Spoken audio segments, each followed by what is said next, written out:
On my birthday, I got into a fight with my husband and my best friend. I saw this story and I decided to come share it with you guys. Welcome back to the channel. My name is Princess Vanigo. For those that are seeing my face for the first time, I'm sorry I look crooked, but I mean, it's the holidays, the kids are home, and sometimes we just look like this. So guys, I saw this story and I wanted to share it with you guys because I feel like a lot of crazy things do happen, and stories like this need to be, shared, and a lot of people can learn from it. So let's just go into the story. I'll be watching it with you guys together. We're gonna do this together. So let's just listen to all she has to say, and I'll give my mini 2 cents. Story time about how I found out that my husband of 2 years and my best friend of 12 years was texting each other about how they have feelings for each other. So on my birthday, we all went out and we went bowling, we went to a bar, and then we ended up going out to like an after party. Prior to us all going out, we had all went to a cabin and things kind of got really messy. Some things came out, whatever, and my best friend told my husband. The night of my birthday, me and her had a conversation and kind of like semi-squashed it, and we went out together. When my husband had came and I guess he realized that she was there, the shift in his energy had completely changed. I thought it was because I had like legit cussed him out before he had got there, because they were checking IDs and he did not have his ID with him because he lost it. So, and I have been telling him for weeks now, like, hey, my birthday's coming up, you need your ID because I'm trying to go out. He ended up sneaking him in, and I did not mention that she was coming. But let me back this up, because February 14th, Valentine's Day, her and my husband meeting up to talk about if I was hiding anything from him. He had asked her if she had feelings for him and I. She lied and said no. It didn't come out until later on that him and her had met up, and I was so mad and I felt some type of way because both of you guys meeting up to talk about me, weird. I ended up texting her or calling her, and I told her, I'm like, you're ducking me and I don't appreciate that. Like, you owe me an apology, something, because you overstepped and told my husband something you had no place to tell him, and you told him to cover your own. She said that she wasn't ready to have that conversation with me, and I told her that is completely fine. We can have the conversation when you're ready. Just let me know. And come my birthday, we had that conversation. So we're at the bowling alley and my husband is like drinking a lot, and he's the one that is driving me around. She suggested that he ride with her and I ride with my other friend. I really didn't think too much of it. Also, because I'm trying to tell and convince myself that nothing is going on and it's all in my head. While they were in the car, there was conversation about how he was in love with her. She was trying to get him to leave me to be with her. She also asked him while we were in the bowling alley is if I am where he wants to be at. Now, I didn't know any of these things at all that night. It didn't start to become more and more evident that something was going on until I got sober, and we came back to my house after hours. It's now like 6 o'clock in the morning and everybody has come back to my house after hours, and we're all sitting and chilling. She and my husband had went into the kitchen. I guess he went to go get some more liquor because they were still drinking, and at this time, I have sobered up, and I'm like, no, that's weird. Like, if you think that I think something, why would you do everything in your power for me to continue to think that there's something going on? So I look at my other friend, and me and her kind of give each other the look, and I'm like, yeah, because I know I'm not tripping. So I guess she may have or may not have seen that interaction, and she came in, sat down, and was like, I'm in a confessing mood. So like I said, I am no longer drunk. Like, I stopped drinking hours ago. I'm starting to sober up. I am fully aware of what is going on and what is being said. And I'm like, confess. So she's like, let's play a game. Never have I ever. Right off rip. She says, put a finger down if you ever had sex with your best friend's husband. Game's over. I sit there just like this, and I'm like, but did you f*** him? she put her finger down, my dad, and she's like, I thought I was supposed to put my finger down if I didn't do it. I asked over and over again. She really did not answer my question. So I told everybody good night and I went upstairs. Now, while I'm upstairs, I hear my friend and my best friend downstairs screaming at each other, and her screaming at the top of her lungs, Kayla, Kayla, Kayla, do you think I fucked him? And I was like, I was done. I was over with the conversation. I did no longer want to have any types of parts in it because I already knew how my anger is set up. So they are downstairs and they are screaming, and this is my house. Like, I have to get this together. I just moved here. It is now probably around 7 o'clock and I come downstairs because there's just too much stuff going on. I take my best friend outside to like have a conversation with her, and she goes to say, all I'm going to say is he has feelings for me. I'm like, what are you talking about? Like, if you're not going to be honest with me right now, we're done. When I said that, everything switched. I blacked out. I came in the house and all I remember is me confronting my husband, asking him, like, you better tell me what's going on right now. And he goes to tell me how him and her have been texting since Valentine's Day, and they had talked on the phone a few times, and the conversations that they had were about how they had feelings for each other and how they had sparks for each other when they came around each other. I need everybody to understand that I'm very aware that what I did was completely wrong and should not be done. Will I say that they deserved it? That's up to other people to decide. But I flipped out and I whooped his. And then when I got to her, I punched her. Now, in the midst of me doing all of these things, I ended up breaking my foot. I felt so disrespected that night. She was screaming at the top of her lungs how she could have him if she wanted him. They tried to get her out of the house, and she jumped out of her car out as it was moving. Part 2 of this crazy story.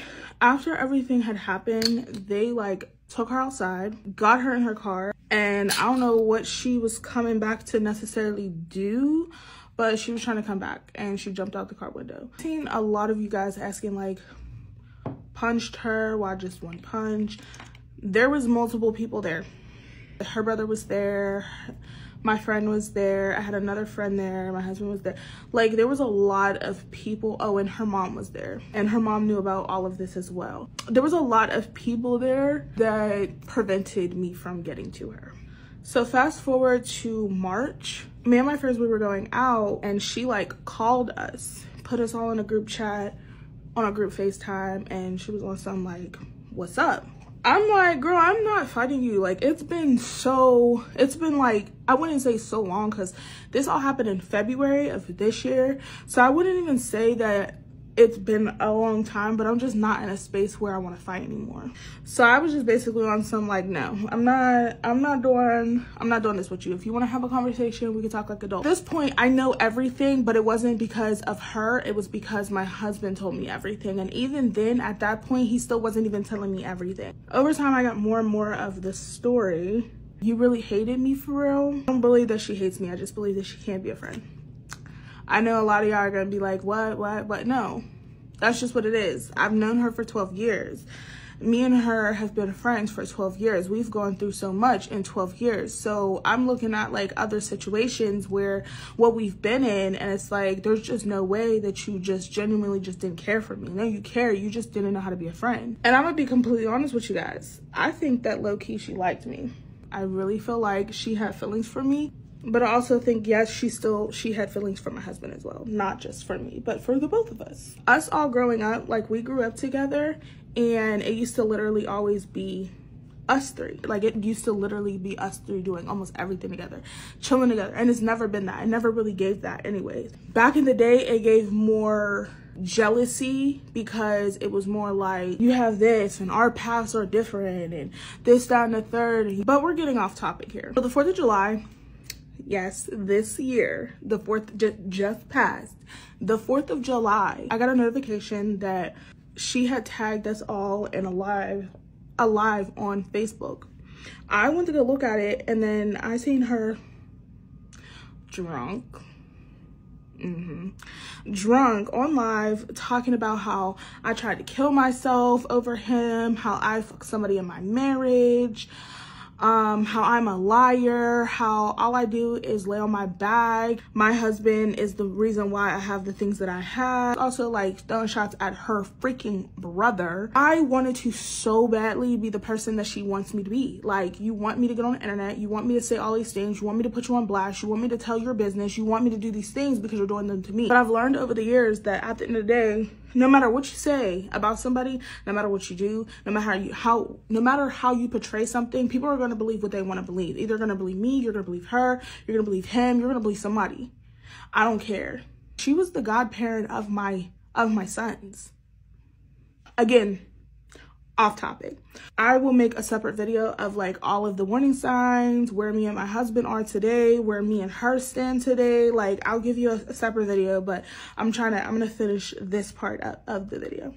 So the 4th of July, I'm like, well, I'm not doing this with you. Like, we've been friends for way too long. If you want to talk to me, if you have something to say to me, you know how to get to me. Like, you know how to talk to me.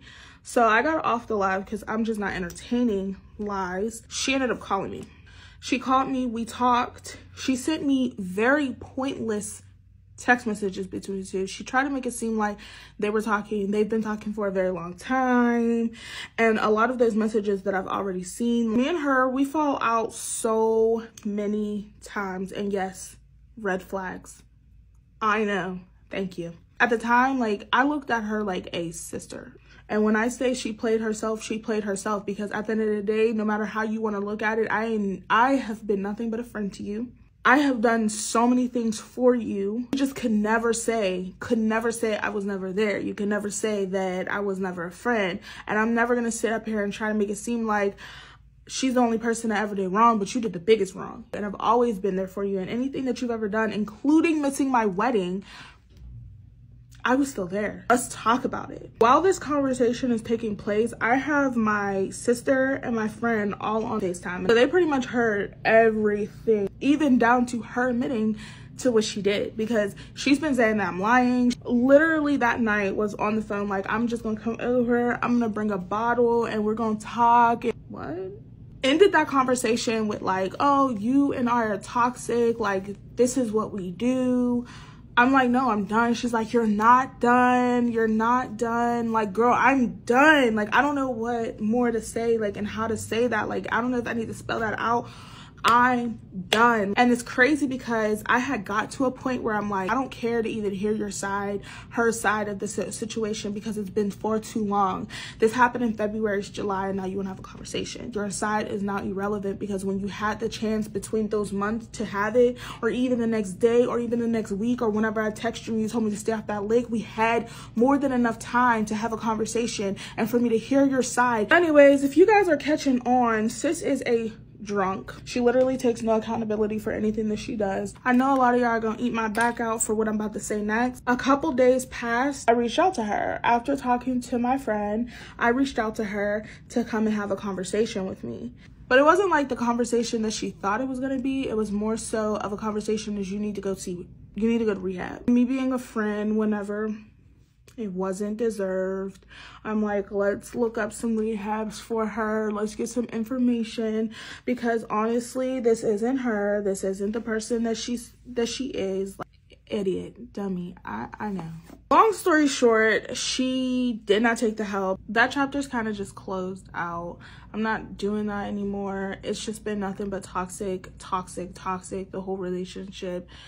And yeah, I hope that she receives the help that she needs. I hope that she's able to be more mature and see where she went wrong in this whole situation. I know that I'll probably even get backlash, because y'all did y'all's thing on that last video. So thank you. So first of all, guys, the fact that she and the friend, they've been friends for 12 years, and the friend was having something to do with the husband, chatting, texting, man, I don't think I want to have this kind of friends, and it make a lot of women not want to have, you know, close friends, especially bringing friends into your marriage and all that. I'm sure a lot of Nigerian women will be in that WhatsApp group, not bringing friends into their homes and all that. But as people will still have friends that they trust, that the friends will never go behind their back. For one, I saw a post recently about a Nigerian lady who was saying she only had one child and she couldn't make any more children. She couldn't have any more children. And one of her friend went to meet her husband, like texted the husband, telling him that her womb is ready to have more children and even male children for the man, that the man shouldn't worry. So what you guys think about this story you've heard right now? Please leave your thoughts in the comment section, because I feel it's something that we all can learn from. I'll be bringing more videos like this. Please subscribe to the channel, and thank you so much for watching. Bye for now.